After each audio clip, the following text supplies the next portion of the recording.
Assalamualaikum warahmatullahi wabarakatuh. Waalaikumsalam warahmatullahi wabarakatuh. Gimana kabarnya?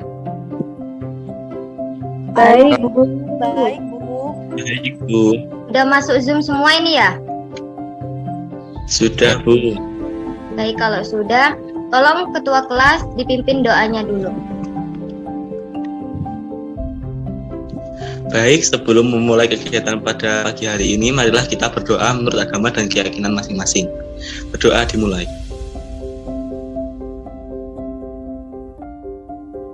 Dapat diakhiri. Baik, terima kasih ketua kelas. Sekarang Ibu mau share screen dulu.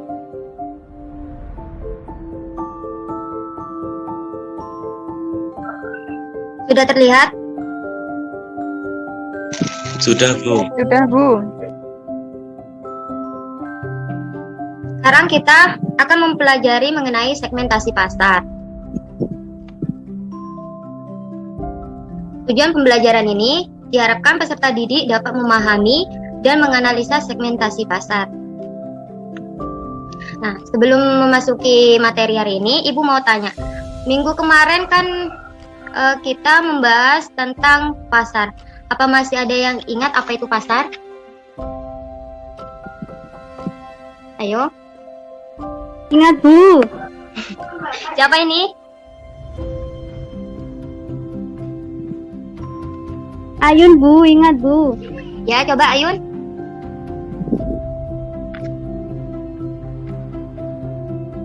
Saya, Bu, masih ingat.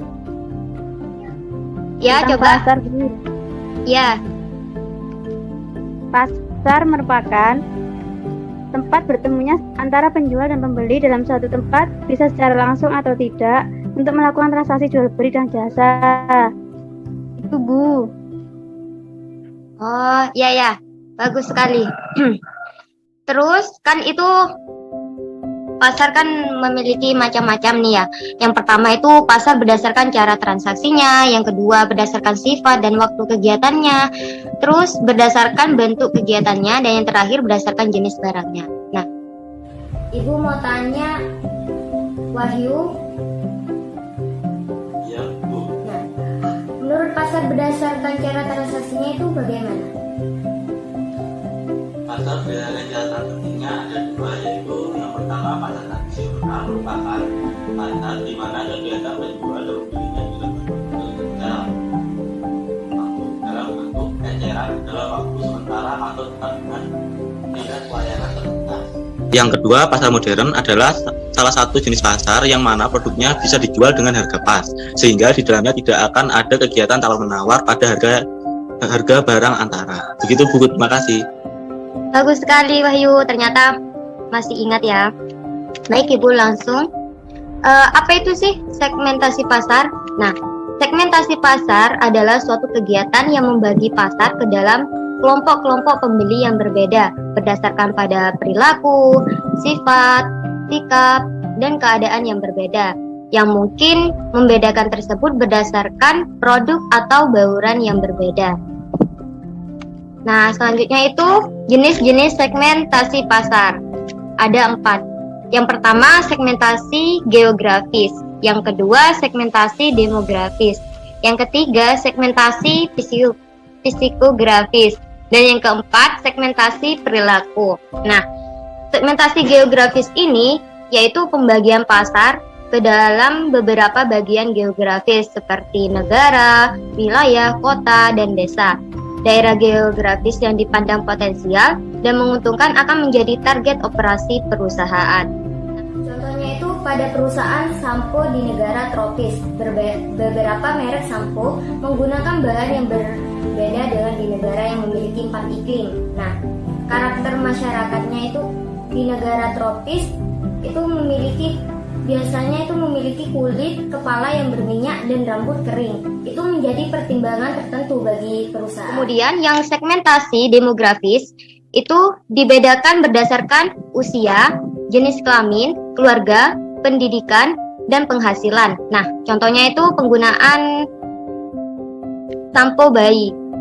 Nah, sampo bayi dan juga sampo orang dewasa. Nah, biasanya kan bayi itu menggunakan sampo merek Kaisen, Jason, dan lain-lain. Tetapi untuk orang dewasa kan menggunakan merek-merek sampo seperti Dove, Pantene, Emeron, dan juga yang lainnya.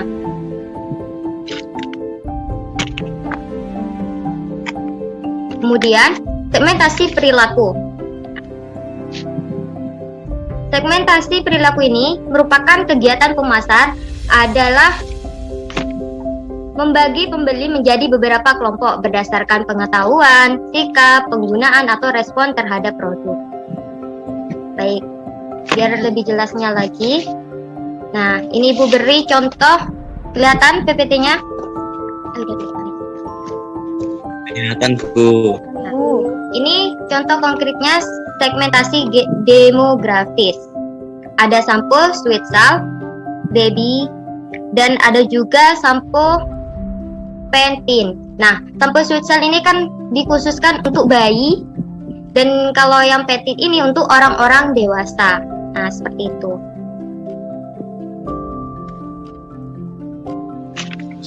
Nah, ini contoh segmentasi psikografis. Contohnya itu Ibu ambil sampo L'Oreal dan juga sampo Emeron. Nah, sampo L'Oreal ini digunakan untuk kalangan menengah ke atas, sedangkan Emeron ini digunakan untuk kalangan menengah ke bawah. Dan juga ada perbandingan harga, walaupun isinya sama-sama 170 ml. Untuk sampo L'Oreal ini harganya itu sekitar 25.500. Sedangkan sampo Emeron ini harganya Rp14.700. Seperti itu. Apa sampai di sini ada pertanyaan? Belum ada, Bu. Belum, Bu. Belum ada. Baik. Di sini Ibu ada sebuah permainan. Ibu stop dulu share screen-nya.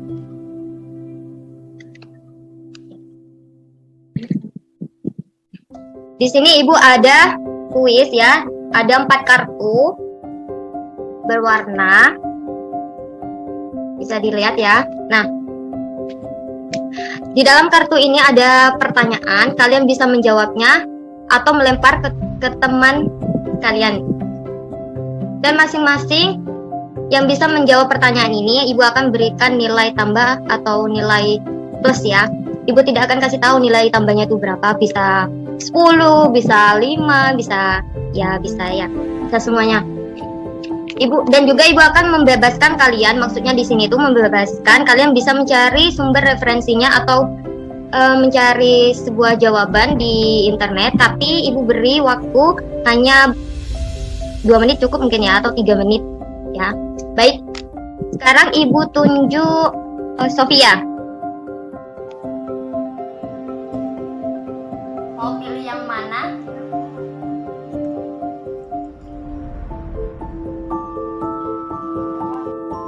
Warna hijau, Bu. Yakin warna hijau? Yakin, Bu. Baik. Nih pertanyaannya nih ya. Bentar. Ibu bacakan ya. Apakah setiap perusahaan harus memilih segmentasi pasar yang tepat? Lalu mengapa perusahaan harus melakukan pemilihan segmentasi pasar? Apa alasannya? Mau tanya sama Sofia? Mau dilempar atau mau dijawab sendiri? Saya jawab dulu, Bu. Oh ya, Ibu beri waktu 2 menit. A few moments later. Gimana Sofia jawabannya? Menurut saya iya, Bu. Karena setiap perusahaan harus melakukan pemilihan segmentasi pasar karena konsumen mempunyai perbedaan kebutuhan setiap produk. Oleh sebab itu, konsumen mempunyai reaksi yang berbeda untuk setiap produk yang ditawarkan kepadanya. Dalam banyak kasus perusahaan dapat memperoleh manfaat maksimum dengan mengembangkan produk yang dapat memenuhi kebutuhan segmen tertentu dibandingkan dengan memperkenalkan satu jenis produk untuk dikonsumsi pasar. Sudah, Bu. Wow, bagus sekali Sofia. Yang lainnya gimana? Ada yang mau menanggapi atau menambahkan jawaban? Saya Bu mau menambahkan. Oh, Wahyu, ya, silakan. Saya ingin menambahkan jawaban dari saudari Sofia. Perusahaan memang perlu melakukan segmentasi pasar karena ada beberapa alasan. Yang pertama, yaitu segmentasi pasar membuat pemasaran lebih mudah. Dalam arti segmentasi memungkinkan bisnis untuk memenuhi kebutuhan kelompok pelanggan yang lebih kecil yang memiliki karakteristik yang sama. Alasan kedua yaitu segmentasi pasar, yaitu untuk menemukan ceruk pasar. Jenis pasar ini biasanya belum terlayani atau kurang terlayani dibandingkan dengan pasar utama. Ceruk pasar memiliki tekanan kompetitif yang lebih kecil. Alasan ketiga yaitu adalah efisiensi. Dalam hal ini, perusahaan dapat memfokuskan sumber daya untuk melayani segmen terbaik. Tidak perlu membuang banyak energi dan sumber daya, hanya untuk melayani yang tidak memberikan keuntungan maksimum. Sudah Bu, terima kasih. Wow, bagus sekali jawabannya Wahyu. Terima kasih, sama-sama. Baik, sekarang Ibu lanjut. Sisa 3. Saudara Wahyu bisa menunjuk temannya untuk memilih kartu lagi. Baik Bu, saya mau menunjuk Zuhad Agil Ramadan Bu. Baik, sebentar. Nah, Agil mau pilih kartu yang mana? Yang warna cerah hitam. Warna hitam. Ya. Gak jadi, yang merah. Yang merah. Kamu ini ya, yakin yang merah? Siap, yakin. Sip. Gitu. Ini pertanyaannya nih. Bentar, Ibu bacakan ya pertanyaannya. Apakah ada hubungan segmentasi geografis dengan strategi perusahaan untuk mengembangkan bisnis pasar baru? Mau dijawab sendiri atau mau dilemparkan ke temannya? Nampak Bu. Sendiri Bu. Oh ya sudah. Apa mau langsung jawab apa masih minta waktu? Langsung jawab saja Bu. Baik, silakan. Ya, jadi di dalam strategi pasar, perusahaan atau pemasar itu juga harus mempertimbangkan segmentasi geografis. Seperti contohnya pada daerah pegunungan, produk yang tepat untuk dipasarkan adalah jaket berkulit tebal. Nah, sedangkan pada daerah pesisir, ini produk yang tepat untuk dipasarkan adalah pakaian yang tipis-tipis seperti itu Bu. Oh iya, bagus sekali. Yang lainnya gimana? Masih ada yang mau menanggapi atau menambahkan? Sepertinya sudah tidak ada ya. Baik, lanjut. Agil boleh menunjuk temannya? Saya ingin menunjuk Caca Bu, Caca. Baik, Caca, hadir. Iya Bu. Suaranya kecil, boleh diperbesarin? Ya Bu, saya memilih warna hitam. Warna hitam, yakin warna hitam? Ini pertanyaan, wow, cukup panjang pertanyaannya ya. Ibu bacakan dulu. Nah, melihat dari segmentasi geografis, bagaimana cara kita sebagai pemasar jika ingin memasarkan produk kita ke daerah yang regulasinya menolak produk kita? Nah, misalkan ya di kotanya Caca, di Probolinggo dan di kota Jember itu menolak adanya Indomaret dan Alfamaret. Gimana cara kita sebagai pemasar? Mau langsung dijawab atau masih mau minta waktu? Iya, baik, silakan. Langsung saya jawab aja. Silakan, Caca dijawab. Baik, saya langsung jawab ya Bu. Iya. Jadi sebelum melakukan segmentasi, pemasar akan terlebih dahulu melakukan riset pemasaran yang di dalamnya pun termasuk memperhatikan tentang regulasi. Maka pemasar dapat membidik lokasi geografis yang lainnya. Seperti itu Bu. Oh baik, terima kasih, bagus sekali Caca. Baik, tinggal satu. Siapa yang mau? Poin loh Saya ini, Bu, poin. saya mau dapat Jawab. nilai. Bu, Baik, Ayun saya ya. Bu, saya mau dapat nilai. Ya, bagus itu bagus. Bu. Ini pertanyaannya ya. Ibu bacakan pertanyaannya. Berikan contoh segmentasi pasar berdasarkan geografis, demografis, psikografis. Baik Bu, sebentar ya Bu. Ya, mau minta waktu berapa menit? 1 menit ya, 2 menit? Sudah Bu, saya mau jawab Bu. Mau langsung jawab? Ya sudah. Sini saya mengambil contoh segmentasi pasar produk Aqua. Dalam segmentasi geografisnya, Aqua menyapa semua pasar di wilayah Indonesia. Tidak hanya di daerah perkotaan, tetapi kami juga dapat menemukan produk Aqua di pinggiran kota, bahkan di daerah perdesaan. Secara demografis, Aqua menargetkan orang di semua kalangan dan jenis kelamin. Produk Aqua diproduksi untuk semua kelompok dan untuk konsumsi semua orang. Yang ketiga, secara psikografis. Aqua ini ditunjukkan untuk kelas sosial, kelas menengah, dan juga bisa digunakan untuk kelas bawah. Mengingat harga kemasan yang bisa dijangkau oleh kelas bawah dengan harga pasar yaitu sekitar 2.500 sampai 3.500. Namun, tidak hanya itu, Aqua diperuntukkan bagi orang-orang yang dengan gaya hidup praktis dan sehat dengan kemasan yang mudah dibawa kemana-mana dan mudah didapatkan. Yang terakhir, Aqua cocok untuk orang yang aktif dengan mobilitas yang tinggi. Sudah Bu. Wow, bagus sekali tengah.